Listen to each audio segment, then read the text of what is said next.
Hello, and a very warm welcome back to the Gimme Wrestling podcast. My name is Ant, and this is... a man whose favorite name is Wigwam. Hi, I'm Wigwam. I mean Ollie.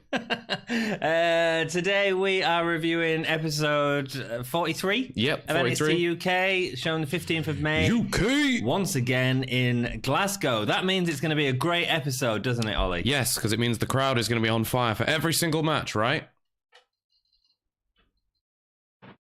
It was like we'd gone back to Access. Before we get into it, we've got a... Wake up. Before we get into it, we've got a couple of comments on the last episode. Thank you so much for commenting. Hey, yes. You want us to read them out? Write it down there. We'll read it out. We'll discuss some stuff. It's fun. That's what makes the podcast fun and makes our life easier. Yes. Lewis Marrow. Yes, really enjoyed this episode as well, chaps. One of the best in a while. Thanks, Can't man. stop laughing at Wolfgang. It was so bizarrely timed and delivered. Did you notice I took the compliment? He said best episode in a while, and I was like, thanks, man, because I interpreted it as he was saying it was our best episode in a while. Well, that's what I was like. Was he on about the NXT No, he was definitely episode? on about... No. Definitely, he was on about the Gimme Wrestling podcast. Who wouldn't be talking about the Gimme Wrestling podcast When right they say now? the best episode. You guys Exactly. watched a load of that episode. It was so long. We ranted for so long. But thank you so much for sticking with us. That's awesome. He can just imagine Wolfgang. So this is after the really weird promo where Wolfgang where he was like, hey, let me at him. Let me at him. I can just imagine him randomly breaking into a rant about Dave Mastiff in a self-service checkout at Tesco. He hates that guy. At a self-service checkout, not even a normal checkout with a human being, just arguing with a machine. Well, have you ever noticed those self-service checkouts are like a little bit sort of creepy? Like, do you remember, have you ever seen Resident Evil when that AI is like, you're all going to die down here? Like, quite often I'll be at the self-service checkout, I'll be like, help is coming. Help is coming. Help is coming. And I'm like, you like a receipt? I hope it is. For your death. Yeah, cool. No, probably. This is our kingdom. Yeah. Yeah, it's cool. Manfred, our friend Manfred, also left a comment that was really loud in the microphone. Thank you for bursting our audience's eardrums. No problem. Best episode in ages. I think he's talking about our episode. Yeah, I think he must be. Yeah, must be. Must be. We are Gallus. I wonder if Manfred's Scottish. I'm gonna guess at no. But I want Manfred to start, Gallus. because he always leaves us a comment. He's awesome. Yeah. Thank you, Manfred. Thanks, man. I want him to start leaving like hints about himself in there, so we can slowly start to understand who Manfred is. That would be cool. I'll be up for that. Cryptic. Yeah, like Cryptic. Or like set up a load of different websites that like lead us through like this thing, and then we've got to go like dig a hole in like a field in like near Glasgow and find like a little time capsule that's got like a lock of his hair, which we then have to take to like a reverse bioengineering thing to like create a clone of him who'll then give us the secret password to the final website. And then Manfred will join the podcast. And then we'll like and we'll have a little Manfred clone here that will just sit on the table. So like a transmedia narrative type. Yeah, thing. like that, like a plea for understanding and a mechanized ethos. Love you, Manfred. Thanks, man. Ollie, I think Casey Owens was fed to Ginny a while ago. I think we talked about that briefly on the episode. I think. Angry Wolfgang might seem a bit over the top, but I think they're just trying to make us forget that he used to be a babyface. Yeah, and there was a bit of confusion about that, wasn't there? Because the early episodes, he seemed to like. I think they put it out in a different order to what they filmed it in, and he was came out like a heel, and then he was a face, and then he was a heel, and then he turned heel, and now he's been a heel. He's been a heel. I forgot about it anyway. Yeah, I forgot about them early episodes, to be perfectly honest. And I love the Dude Love t-shirt. it's a nice t-shirt, man. It's bright in it. It's garish. Yeah, he couldn't find that one. No, do you know, I was actually going to make like a joke. I was going to wear my Cactus Jack t-shirt, and I was going to be like, oh, I changed character a little bit. Something like that. Good. And then come on with like a Mankind mask, and we could have filmed this in a boiler room. I've got a gimp mask. I don't have I don't have a gimp mask. I borrowed off you, Ollie. Awesome. Which one? Into the episode. Piper Niven is first against Jamie Hayter, making her NXT UK debut. Yeah, so she BLW current women's champion, although they've not had a pay-per-view since 2018. So I mean, like if they're not having matches, then I guess she's been like champion for like 580 days or something. But it's Pete Dunne, man. But they haven't had an event since 2018. So I mean, who is WCW's last champion when it closed? Oh no, because they carried on with the belt, didn't they? They carried on with the inversion angle. Yeah. Booker T ended up with it, didn't he? Yes. Or was it the Rock ended up with it? I think that'd be interesting to find out who ended with the championships. Maybe we could look at researching. Doing a bit of booking and find out who booked it better. Oh, that's our other podcast series. Check it out if you haven't. Yeah, so far we've done Bray Wyatt and Vader. Yeah, it's really good. We've got big plans for a couple of topical superstars right now. Exciting ones. Let's go into this match. So Jamie started off in the ring, no entrance. Yeah. Even though she's a champion for a long time, she ain't. At BLW. She's also an ex-Rev Pro women's champ. Wow. You really researched this. You've done a really good job. Well, you know what? I've spent so long being shown up on my wrestling knowledge, but I learned I learned how to use Google. And wow, well played. I'm just gonna let you carry on with that. Yeah. Jamie gets her in an abdominal stretch. Yeah, went on for way too long. Yeah. Niven gets her in a stretch, and she sort of pulls her hair to get out or something. Yeah. Boo. Yeah. Boo. Heel tactic. Boo. Who are you talking to? And then headbutt. Yeah. And then a crossbody. Yeah. Cannonball. Yeah. Michinoku driver. Yeah. Pin. Yeah. Sort of what we needed. Yeah. I mean, this is how we should have been introduced, I think, to Piper Niven. I think we sort of was. It was just a bit more competitive. Well, she had like proper competitive matches coming in. And I was like, look, if you want to create like a monster face, like you're kind of Dave Mastiff of the women's division. Have her squash people, but have competitive matches. I don't know. It makes her feel like less of a big deal. Yeah. So it was okay. I did what I needed to do. Yeah. I wasn't necessarily entertained. Was you entertained by this point of the episode? I thought that the crossbody was really cool, and the Michinoku driver was absolutely on point. Beautiful. Jamie sold it like an absolute beast, and Piper obviously very good at delivering it in the first place. Yeah, I'm all about that. And that's our first match done. I think this is going to be a much shorter episode. Interview with Toni Storm, who responds to Nina Samuels bringing up her family. Mess with Tony's head and she'll get dangerous. If she wants a 15 minutes of fame, she's got it. And she'll put the title on the line for it. She wants this match more than Nina does. Yeah. It was fine. Yeah, do you know what I think this was? It was a bit of a... it was well written. Yeah, that's what I was thinking. It was really well written. Not like super convincingly delivered, but there is maybe that's what Toni Storm needs, man. Yeah, I think she needs a bit of like actor training. Well, just someone to write her stuff for her, and she'll get into it a bit better. Sometimes she can be a bit. Yeah, it just feels a little bit like insincere, a little bit like I'm just not buying it, basically. But having said that, do you know what she does really well? Go. She does that little warbly voice thing really well. Like she's getting emotional, so she'll go like. You know the thing about is I'm just gonna no she'll be like give me a line that she says like she wants her 15 minutes of fame. She wants her 15 minutes of fame. You know, she like it's like I'm a little bit emotional right now. I don't know. There's like a little warbly voice thing, like it was like a really weird rap that he was doing. You sound like Mariah Carey like trying to rap. Cry. You know, like when someone's like going to cry and they go like, "I just did my best," like that, like little like kind of warbly thing. I mean, are you excited to see that match in 2 weeks' time? Yeah, I think it'll be alright. Yeah. Sid Scala comes. I love Toni Storm. Not interested in that. Sid Scala comes in to talk about Walter and Pete Dunne. However, before he can say anything of any relevance whatsoever, Cassius Ohno enters. Oh no, it's Ohno. Do you know what? I wish he'd had like a panini with him. I don't know why. I just really wanted... Just like walked in because he kind of comes in, doesn't he? Like, hey, City boy, Psycho Sid, which is a nice reference. Like that. Oh, not Psycho Sid. What did they call him? Savvy Skid. Savvy Skid. Yeah, they should have called him like Skidmark Sid or something like that. Yeah, Scaly Skid Sid. Lego hair, Sid. Lego hair, Sid. I'm going to slap that Lego hair right off your head, Sid. Knockout punch it right off. Cassius is going to show NXT UK real British wrestling. He hasn't been included in the Fatal 4-Way and believes that this is wrong. And he wants Sid and Johnny to do something about it. Do you know what? Like, these heel promos really don't work when they're absolutely right.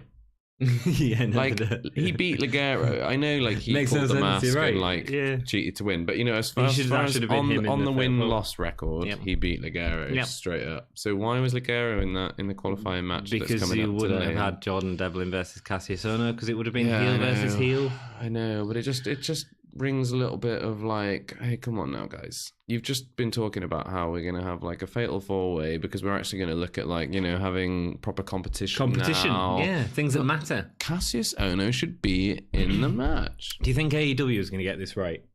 There's been a lot of talk Ooh. about. Sorry, I know it's massively off topic, but there's been a lot of talk, especially with like Jim Ross, about competitive wrestling and about wins and losses mattering and stuff like that. Is it possible to get it right in these circumstances? They can't they? I think so. Yeah. I mean, what it seems like they've done, AEW. I mean, they've signed a lot of guys. I mean, I'm not exactly a wrestling guru, but I've not heard of a lot of them. But then you've got like, you know, you've got some pretty big dudes like Hangman Page, you've got Cody, you've got Jericho, you've got a lot of big names in there, and I just feel like it might end up being like wins and losses do matter, but all these other guys sort of like just find their way to the bottom, and then it's all the big names at the top, which Hopefully I guess not. makes sense. Hopefully not. But maybe they'll do it. Maybe they won't. Maybe they'll build up some stars. You've got to have mid-carders. You've got to have people winning. You've got to have people on top. I get all that. So it's sort of got to happen in a way. But at the same time, I just want it to be competitive and for things to actually matter. I think what they've got to do is find a balance of like when people are having competitive matches that is based on like a wins-loss kind of thing, and when they're having competitive matches because there's like bad blood between them. Yeah. And I think that it's about finding the right balance between those. You know, like we're getting Cody versus Dustin, aren't we, at Double or Nothing, and that doesn't need to be about a title. That doesn't need to be about but that's what them do. That's what they do really well, man. Yeah, that's what New Japan does really well and stuff like that. It's having like feud matches. Yeah, you know, it can be really good. Yeah, and I'm up for that. Yes, I think it's going to be exciting. I suppose why I bring it up is because I think that this is a good example of how WWE do it wrong. Yes, I would agree with you. So just pointing out, he walks off saying, Sid Scala. Yeah. I think Cassius, it was natural, man. Cassius is great. He's so good at promos because because I think he just chats. I think he doesn't like try and make it too like, I'm going to say this thing and it needs to mean something and I want you to take me really seriously. Yeah. I need you to, do you know what I mean? Like, he just kind of comes in. He's got the Trent Seven thing. Yeah, I'm Cassius. You know, I'm really, like, I'm a bad guy, but you're going to like me. Yeah, panini. I've got a panini. You can't have it. And if you don't get me this match, this panini is going to knock off your Lego hair. Ligero versus Jordan Devlin was the next match. This is for the fatal four-way match, which is going to headline the Glasgow show, I would assume. Yes. Devlin. Very orange. Very orange. Even more so than last time, I believe. Well, it's like, because he's got this beard and it's like turning white, so I'm guessing it must have been sun because it's like sun bleach, but he's like one shade away from Hogan. Yeah, it's well, the thing that's really like, the thing that's really disturbing is like he's got the same thing that I've got going on at the moment. Like you can see where like my hair's quite short on this side and he's got that like at the back. But his like head underneath his hair is incredibly white, but then like it suddenly goes orange at the like the seam. Does that mean it's spray tan? Are you pointing out spray tan? I mean, he looks like a partly peeled orange. That's what, because you get like the white bit underneath. Bit, like he looks like a partly peeled orange, but stretched out. New gimmick. He's eating too many oranges. Yeah. Do you think he could play the annoying orange? Yes. You remember the annoying orange? Yes, that big-headed fruit. Yeah, that was. Yeah, Jordan Devlin could play the big-headed fruit, no problem. I think so. Very good. Arm wrestling to start off with. Devlin gets nasty with it with cheap punches. Sunset flip from prone, which. So Ligero was prone. He does sort of like a sunset flip over the top, but it's like a driver as well. Devlin spiked his head. This match felt a bit sloppy. There was a few of these moments, man. Yeah, I don't know. Like, I thought it was really cool, and I've not seen anything quite like that before. I think it was botchy. But it just landed on his head. It felt a little bit like, and the commentators were like, "Oh my god, my god, Maggle, he's broken his head in half." Here's another one. It's a little thing, but Ligero does a drop kick to get Devlin out, but he's too far away from the ropes to actually sort of go out. So you really see Devlin, and credit to Devlin, he manages it, but he really throws himself backwards to go over the top rope. He sells it like a beast. He does, and then we get over the top rope spot from Ligero, but the crowd are dead. It hasn't been built up very well. It hasn't. It felt slow. It felt. Do you know what I think it is? I think it's partly like, and none of the matches on this card had a particularly good crowd reaction apart from the Wolfgang match. I wonder if just because Gallus, like, because the crowd have put so much effort into the Gallus matches, and every time Joe Coffey comes out, and actually I suppose for Tyler Bate and Trent Seven in the last episode as well. I wonder if they were just a bit tired at this point. They were just like a little bit pooped out. And they were like, well, when's Gallus coming back out? We are Gallus. This really felt like a filler episode. Really it did a little bit, which is a shame because after only having one good episode back and then going back to like something that feels a little bit stale. Slow pace from both of them. The Enziguri moonsault combo, you pointed that out, always looks pretty neat. Devlin. Abdominal stretch ends up in an elbow rub on the nipples. Yeah, that was a bit odd. It looked like he kind of like rubbed his elbow and then gave you a little pinch and then a little rub and then a little slap and then they went home together. And then Ligero started lactating in the middle of the ring. It was just a bit weird, wasn't it? Just a bit weird. I think what he was actually doing was getting him like on the side just by his pectoral muscle. By the end of that offense, like Ligero had one stiff nipple. Chafed nipples. There's nothing worse than a chafed nipple. Well, I say there's nothing worse. Maybe Devlin was building it up so that he could like blade on Ligero's nipple. Oh, no, that needs to never happen ever. I'm quite happy with that going completely unfulfilled. I'm good with bladed nipples. Drop kick off the top rope from Ligero. None of it had any impact. It should have. None of it. It just felt lackluster. I don't know. I think like it. I'll talk about that at the end. Nina Samuels cartwheels escape. Yeah. Right, we've just seen it in the last episode. We said how unique it was, how different it was. It was nice seeing a great lady doing it. Next episode, you see Ligero do it. It's very odd, isn't it? I wonder if it's just because we've got the same trainers. Yeah, booking the matches, and maybe they go like, "Oh, let's have." Oh, that cartwheel spot's real good. Nina did it real good last week. That one. I'll bang that one out, lad. Don't cartwheel off rope spot. That's a West Yorkshire brother. Nice super kick. It was actually got the crowd alive a little bit. Devlin sold it like a beast. He did.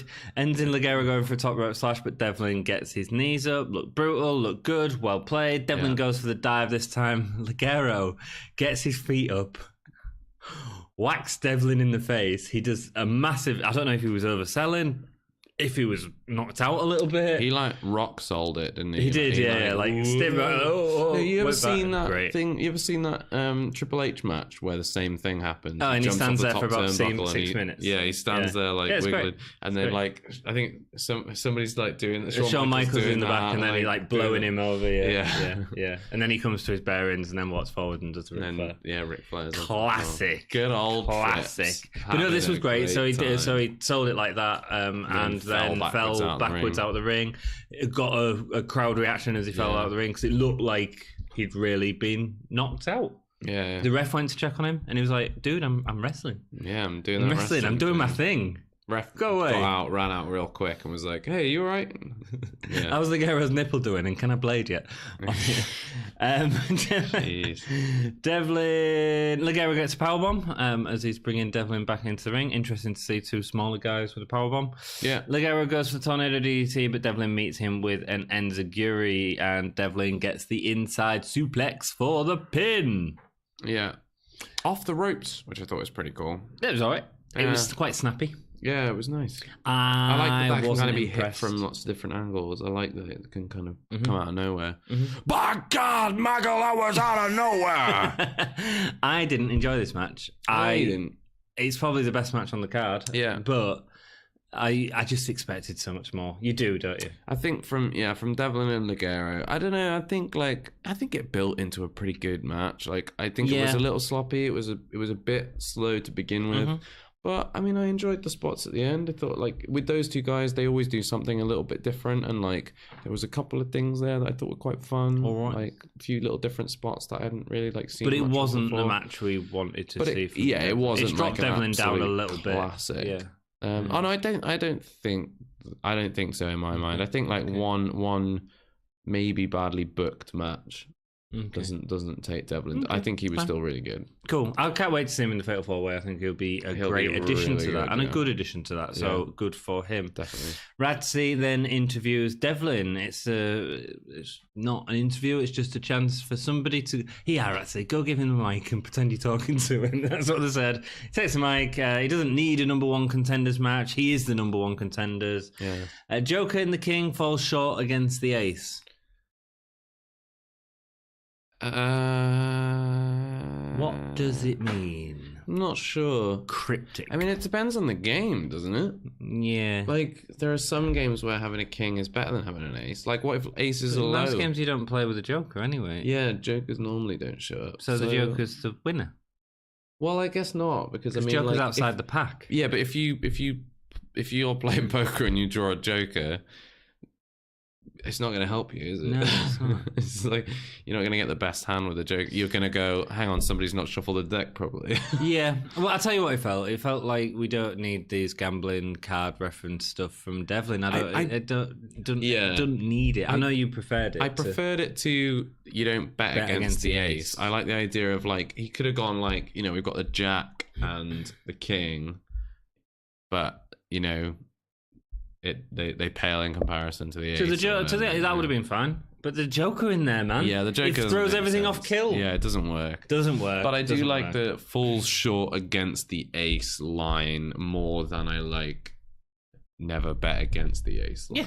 Yeah, I guess. Cool. I think it was a good promo. Other than that, though, like he's really good at like that fire thing, and a lot of like wrestlers after they finish wrestling, like they're all like blown up and they're puffing and you know, breathing and all that, and then they go like, well, the thing that I want to say about the thing, and it just it makes for a terrible promo. But like he's quite good at taking the energy that he's just used and then like making it like, I'm John Devlin and I'm tired and I'm angry and I deserve this shot and I'm brilliant and throw the mic away and I'm the ace. I do some sort of hand gesture that's not entirely clear. Why so serious? Yeah. Walter promo next. He doesn't know what pressure. Sorry, was he going to say something?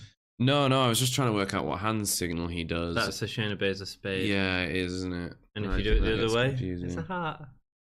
Oh, Shayna Baszler turns face. Yeah, just starts going like that.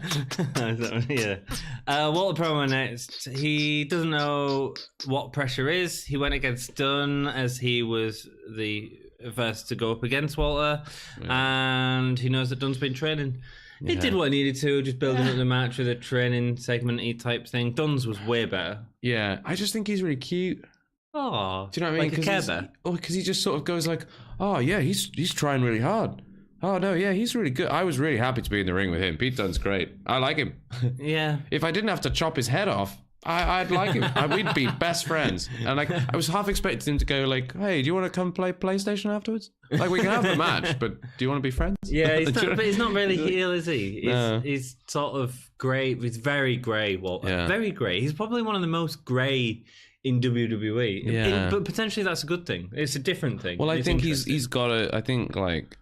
We've got to see some change soon, because I don't think if he's grey and Pete Dunne doesn't regain the title, I want like a little plucky David versus Goliath storyline, man. That's what I want. And I know he needs to be the heel for that. I know it's overdone, and I know it's like Mark Andrews, man, I tell you, that's going to be great. Yeah, Mark Andrews would be a great person to say. Do you know what would be a really good match? And I know he's been the champion before, but I think because it would lead into amazing storylines. Tyler Bate. Yeah, man. Because can you imagine him getting him up on his shoulders like, oh, big strong boy. Oh, look at him go. Predictions for next week. What do you think's I mean, Walter's going to retain. Walter's retaining. But in terms of what's going to happen, because something's got to happen in the match to move something forward. So I think, I mean, we had a promo that's coming up just after this Walter one, which we're going to talk about in a sec, that was Mustache Mountain saying, hey, our boy Pete Dunne's going to be fighting Walter again next week. And that's the biggest rematch, and then ours is going to be bigger. I I think we didn't see anything from the European Union this week. I think we're going to get like a big formation of the European Union, and next I'm week. happy with that. I want to see these stables again. It feels like we've just got Gallus, and I really want just like a bit European more Union, British strong style, starting Irish even if it's just for a little while. Just I feel like we need to lead up to like our next big storyline, and our next big storyline should be the European Union versus British strong style. European Union should win. British strong style should lose. Yeah. And then they sort of and then we get this like dark age of NXT UK where like they're ruling it with like an iron fist. So how about this then? Cool. So that happens. We get the sort of feud between. Could do. Even get the feud between European Union and British Strong Style. Yeah. And then that builds up to the next takeover, which is Tyler Bate versus Walter. Tyler Bate, the Pookie underdog, and that's where we get the Trent Seven heel turn. Yeah, that would be amazing. Because Tyler Bate beats Walter clean, maybe even. Or maybe doesn't. Trent Seven gets an opportunity to fight him. No, do you know what? This is why. Right, this is my booking for. Here we go. Go off kilter here. Yeah. This is my booking. 3 minutes. Right? Go. Okay, cool. So this is a nice little taster for who picked it better. Okay, so we get little counters just popped up. Okay, so we get at the next takeover. Let's just I'll make it really brief, but like building up to it, British Strong Style and European Union are going at each other. Pete Dunne loses the rematch, so he's kind of like lost his kind of automatically I get a title shot thing. You know, Trent Seven wins a match against Devlin or somebody, or maybe he beats Marcel Bartel or somebody, so that he gets an opportunity at Walter for the title and loses, and he's like really frustrated and annoyed. And British Strong Style try and comfort him, and he's like, "No, I didn't get it, and I wanted to beat him." And then Tyler Bate earns a shot at it. Tyler Bate, you know, big build up, takeover, Tyler Bate versus Walter. They're making the thing of like, oh, he's little Tyler Bate with his little short legs, but he's so strong. He's such a strong boy. He's a big strong boy. He's Tyler Bate. He's a big strong boy, and he'll pick you up. He'll pat him on your shoulders, and he'll spin you around. He's a big strong boy. Aeroplane spin with Walter, man. Yeah, that'd be amazing. It'd be cool. So Tyler Bate, after an absolutely blitz of a match, beats Walter. 1, 2, 3. Pete Dunne like congratulates him and goes like, "Cool, nice one, man. Like, I'll see you for the title at some point down the line," and walks out. Trent Seven, you know, so we've had British Strong Style in the ring, then Pete Dunne gets out, and now it's Mustache Mountain in the ring, and like, you know, Trent Seven's going like, "Oh, it's my boy, it's my boy, it's my boy," and then like just turns him into the short lariat, and he goes like, "Bye," like, and then we get these like breakdown thing where Trent Seven's like, "I should have won the title. Like, I should have been the guy to beat Walter." I like all of that, but I don't like Tyler Bate winning. And the reason for that is because Trent Seven and Tyler Bate do not need to feud over the title. But can you imagine how good Trent Seven would be as champion there? Yes. And that's why I want it. Okay. That's why I want it. I want it. I want him to take the title. I want him to pull the title from Tyler Bates' cold dead hands. Next match, because we'll move on. Jack Stars versus Ilya Dragunov. Super weird. Debut. Super weird. I mean, I get the whole eye thing. Yeah, we get contact. Russian. It's nice to see sort of the different areas of Europe, but extending slightly as well into that area. It's quite nice. Russia's a cool thing. He reminds me quite a lot of Marcel Bartel. Yeah, like Marcel Bartel if he was on like sort of super intense drugs. Yeah, man. If he was like juiced up by some of Joker's like stuff that he gives in like the Batman games. Yeah, what was definitely. That called? Titan or something. Yeah, like a Resident Evil G-Virus version of Marcel Bartel. Lots of beating across the turnbuckles. Stars gets a little offense as Ilya just laughs in his face. Yeah. 2 really devastating clotheslines. Them clotheslines looked really good.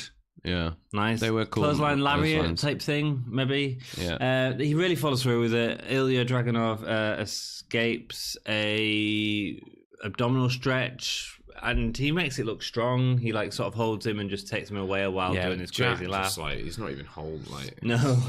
And then the finishing move is the Torpedo Moscow, which is a bit like a sloppy shoulder barge where he sort of falls down. I've seen him do it before, and it feels like it looks like that every time. And, Really? And it's not the greatest, I'll be honest. His clothesline were way better. Weird. Yeah. I mean, It's hard to tell if it's a shoulder barge or a headbutt, or it's supposed to be a European uppercut with a spin, but it doesn't look like any one of those things. I just don't think Jack Starr's the right guy to put him over with. First of all, he's quite a smaller frame anyway. Yeah. Right, here's a good one. Ashton Smith. Put him in a match against Ashton Smith and have him go over Ashton Smith. They're not doing anything with him. So, just true. Like, if you're going to give this other guy a rub, let's go. Yeah. Jack Starr sort of feels like nothing. And it didn't. I mean, Jack Starrs has been absolutely brutalised by everyone he's come across. Of course he has, yeah. And I get that, but and it's fine. He's interesting. I'm interested. We'll see where it goes. I think the thing is, like, when you have these like squash matches, if you put your people who are squashing people against the same people that the last person squashed, it doesn't make the person doing the squash look strong. Any better. No, you're right. It makes the guy who's getting squashed by everyone and look Jack weak, Starrs will forever be remembered by being Walter's first squash match, which was great, which was perfect. With his big old hand slapping his little old chest. But actually, this Ilya Dragunov should have been against someone like Tyson T-Bone, would have been another good one to put him against. They're not doing anything with him, so why not have him show what he can do against a slightly bigger guy, you know? Yeah. Actually give him a rub. Andrews and Dar are going to have a rematch. Dar says that the time away has made him want to put on shows and fight the best, and up to the point where they both left, that match was the best. It was a very good match. It was a nice promo.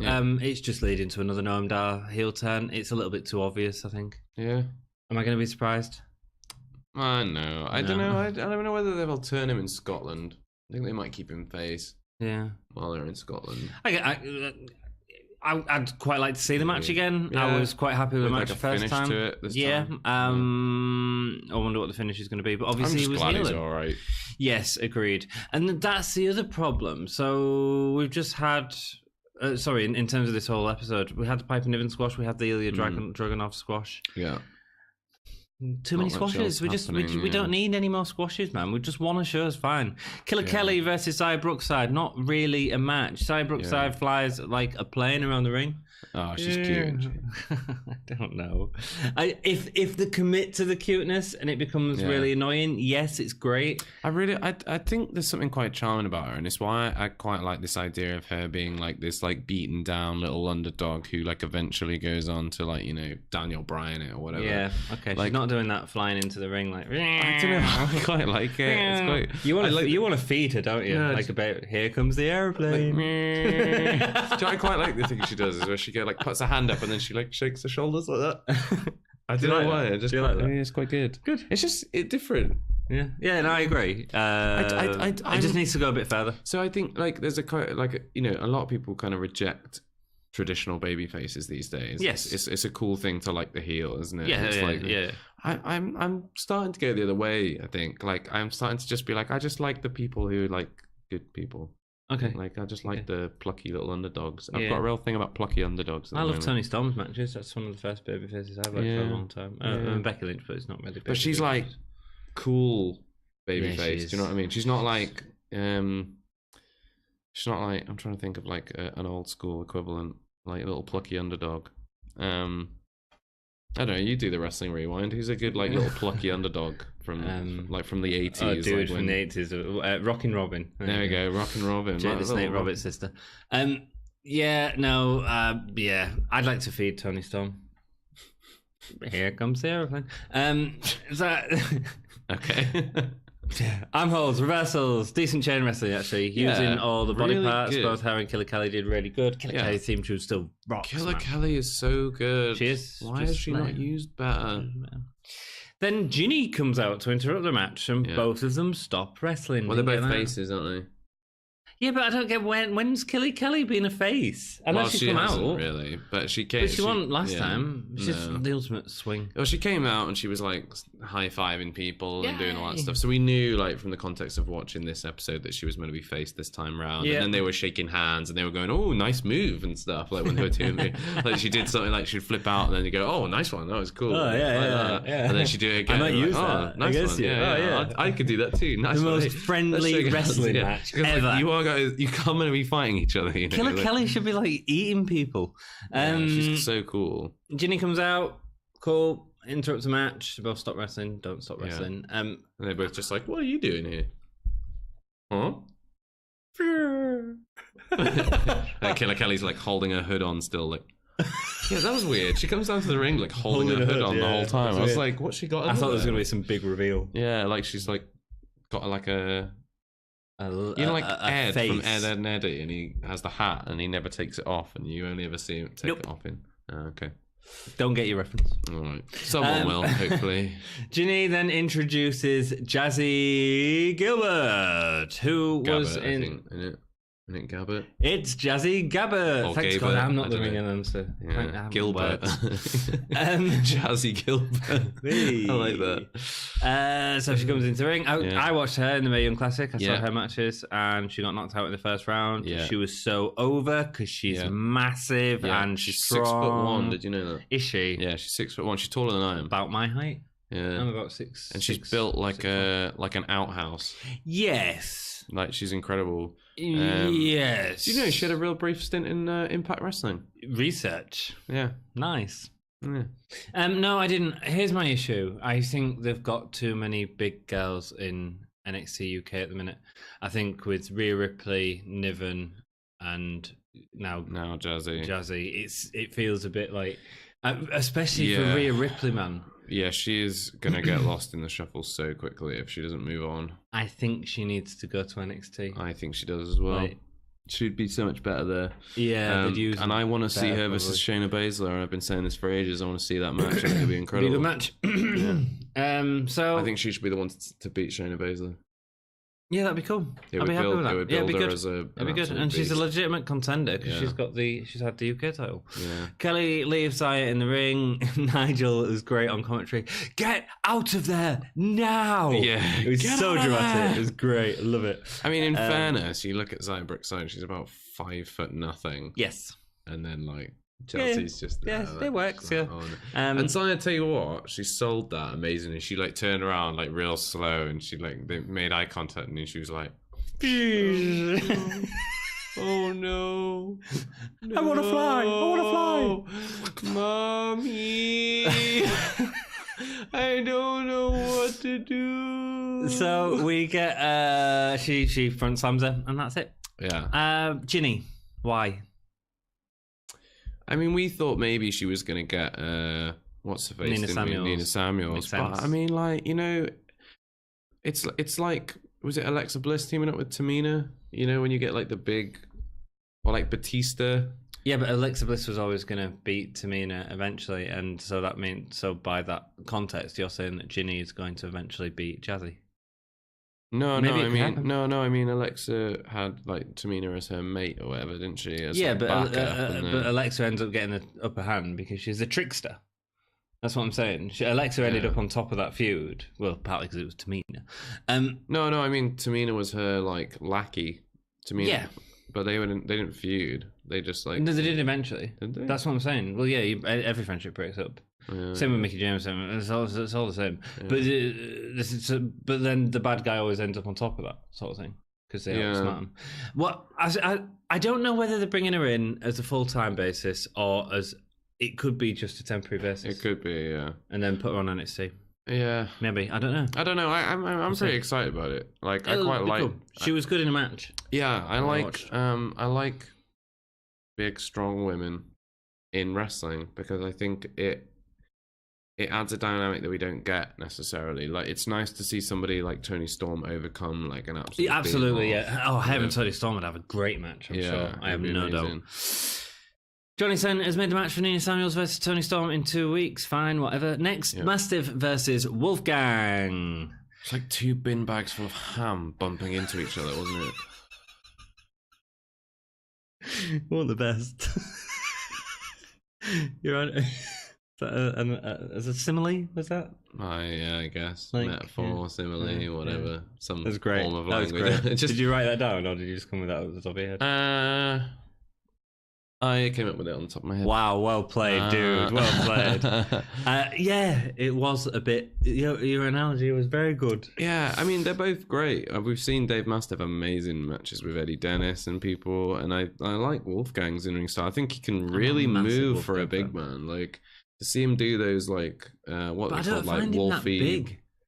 I mean, what? He must be like 6'3". But I don't. I see him as like. This might sound nasty. I see him like more like a guy built like me. Like What? Seriously, like he should be athletic, but he's actually just a bit podgy. No way. If you met him, like he's muscly as anything. Like he's big, dude. But I'm like big. You're tall. In more ways than one. I mean, now I want to. Now I want to see tall. that match. I want to see you versus Wolfgang. That'd be great. Yeah. You rip your head off. Yeah, he would. After a lot of punches and kick, Wolfgang gets a nice back elbow. And he come off his feet for a second. That was nice. Yeah. Wolfgang holds the full Nelson. Oh, that full Nelson. Man. Full Nelson. I hate full Nelson. I just don't think it works, does it? I think you've got to go. I think you've got to link behind my head like that. But it doesn't work because your upward pressure with your forearms isn't going to be nowhere near what my downward pressure is with my. I mean, I get it. It's just boring. Has anyone ever tried to actually hold you in it? It's way harder than they make it. Like you can't. It's not like. It doesn't work. I don't get the full Nelson. It just goes on forever. Stupid. It's rubbish. Mastiff flips him over his back to get out of it with a standing senton. Good opportunity to go like that, though, isn't it? Like you go, like, "Hey, look at me! Like I've got my arms up." I feel like that might have been what it was for originally. You know, it just feels rubbish, especially with two big men. There's no need for it. I hate bear hugs as well. Bear hugs. What a cuddle. I mean, yeah. There's a lot of moves though in wrestling that I have questionable. Yeah, I know. Do you know whose was really good? Was the variation of it that Braun Strowman used to do. Okay. I haven't seen him do it for a while, but he did like an elevated triangle bear hug where he'd like get one of their arms up around their thing, and he'd like be holding it around the back, but he'd also be holding them up, and he'd just like slowly like squeeze them down, and then they'd like pass out. Full Nelson's fine. I'm fine with any of them as long as it looks like people are dying, right? Yeah. As long as it looks like people are being ragdolled. That's all I want to see. He never tapped anyone out with it, but he passed out about 20 people with it. Ooh. Yeah, it was pretty cool. Before his push got ruined. Do you remember Brock Lesnar squeezing Hulk Hogan to passing out? No. That was awful. What, genuine? Yeah, a bear hug. That's what... Because Hogan wouldn't take the pin from Lesnar, so they had him just like bear hug him until Hogan passed out. Nice. Yeah. Did you... I was watching the... Is it Zach Gowen? Brock Lesnar? Yeah. Where he throws him down the stairs and stuff. When he cuts him blades and he'd like... It was watching... They bullied Zach Gowen like nobody's business. Yeah, it was great. It was just on an interview with Chris Van Vliet, is it? Yeah. It's great, man. A really good interview. Go subscribe to that guy. He's really good. And subscribe to us if you haven't. Where was we? Wolfgang. Because look, the reason we're getting so distracted is because, God, it was awful. It wasn't awful. It was just not interesting. A big step down from last week. Wolfgang, axe handle... Misses a senton. Yeah, that was cool. Mastiff crossbody and a German... Cool. Yeah. Cannonball. Yeah. Win. Yeah. Pretty standard. Yeah, really quick, man. Should have been swapped around. 4-minute match or something. Should have been swapped around. How could this have been booked better? Right, Mastiff versus Jordan Devlin, and Ligero versus Wolfgang could have been both better. Of those guys. Neither Ligero nor Wolfgang should be in the Fatal 4-way, but Mastiff and Devlin should be in it. Okay, yeah. So what about I don't know, because I think Devlin's good enough to be able to do something singles. Wolfgang versus Devlin would have been a really good idea, actually, because Devlin is a heel everywhere right now, because obviously we're in Glasgow, but they hate him in Glasgow, they hate him in England. Yeah. So if he'd have beaten Wolfgang, that only just cements him more as a heel. He gets a really big boo at that point. There we go. But Ligero versus Mastiff would have been pretty naff. Cool, whatever. I mean, that Cannonball gets him to win. Gallus come down and attack Mastiff. He fights him for a little bit as the crowd chant, "We are Gallus, we are Gallus." Fine. Gallus felt a bit like bullying, didn't it? It did feel a bit like bullying, which is fine. Yeah, that's what Gallus should be. Whether the crowd are cheering or not, that's how Gallus should be. Yeah. They hold down Mastiff, Joe and Mark on his legs and hands. Yeah. And Wolfgang does a senton on him. Yeah. And then like rolls out of it and does like a pose at the end, and he's like, "I'm Wolfgang, Wolf." Ooh, Wolfie, ooh. Do you know what? I gave a name to that move because the commentators didn't. Go. The Gallus gangbang. Keeping it PG over here on the... Yeah, what do you think I mean? I don't know, man. They're a gang, and they banged him in the chest with Wolfgang's head. Very good. It's the gang bang. Gal bang. The gal bang. The Gallus bang gang. Gallus That fellatio. sounds like they wander around. No, anyway. Great, that was the episode. No one's going to stop and watch this because I'm going to be like, oh yeah, they're really down on it. Yeah, it's all but if you have, well had a played good on time. you. I had a Gay good stars for this episode, Ollie. I mean, it wasn't as bad as the Access stuff. It was a bit disappointing. I 1 thought- 3/4. I thought it was as bad as some of the Access stuff. There was a bit of story going in, which was good. But I'm going to give it 1.5. No, 1.25. Sod it. Best match? Devlin Ligero. Yeah, same here. However, it did feel lackluster for them too. Yeah. Best performer? Zaya Brickside. I was really impressed with her chain wrestling. Okay, cool. And her facial expressions through her beatdown at the end, and her going like, as Jazzy put her like up over her shoulder, and she was going like, "No, please, wait, stop!" And then boom, and she was like, "Oh, I'm dead now." Cool. I thought it was cool. She sold it well. Cool. Who's my best performer? Yeah. Devlin for that cell job. That was he was good. good. It's a nice moment. That's a gifable moment. That one. Yeah, That was good. Like really, Yeah, like really good. flops back out the ring. Yeah, Speaking of that, holy shit moment for me is Ligero getting up his feet into that yeah, oversell, which is great. yeah. Good fun. Worth watching. My holy chip moment is Tyler Bate just sorting out Trent Seven's mustache for him, just giving During it a the little promo. twirl. I missed that bit. Yeah, I know. missed It's that all right. bit. They didn't do say much, did they? No. Well, we covered what they said anyway. Yeah, They just said like we're British strong style. But that's really. But yeah, he really like reached sweet. over and gave Trent Seven a little mustache twirl for him. And you went, oh. I was like, oh, that's whoa. cute. They look like a really nice couple. They do. Make it happen. Thank you so much for watching. If you've enjoyed the episode, please like the video, comment on it. If you want us to read out your comments, we can do. If not, I mean, just giving us a like really helps us out. Support us on Facebook. Support us on Twitter. Yeah. Support us on Instagram. All the social if you medias. do any of that sort of stuff on Gimme a whole And also, if you want to support us financially, you can go buy a t-shirt. Yeah. You can get them on Redbubble, or if you go to Patreon, I believe. We don't have the mugs I need today. to sort that out. No, man, we ain't had a drink. noticed, I am yeah. dry as all heck. Yeah. Ollie, is next week going to be better? I think so. Yeah, we're gonna have some Walter good versus matches. Done too. Yeah, man, should be good. They'll make a big deal of that episode. They'll put a lot of good stuff on there because they know they've got the Walter and Pete. Then they need to make it a big like. Well, we'll try and get that episode for you as soon as we can, because I'm sure you will want to hear our opinions of the rematch. Subscribe to the channel wherever the button is. I can't remember. It's somewhere down here. And what do you ring? You hit that ring bell. Ding, ding, ding. Ding, ding, ding. Rock and roll. Thank you so much for joining us, and keep it GAHY.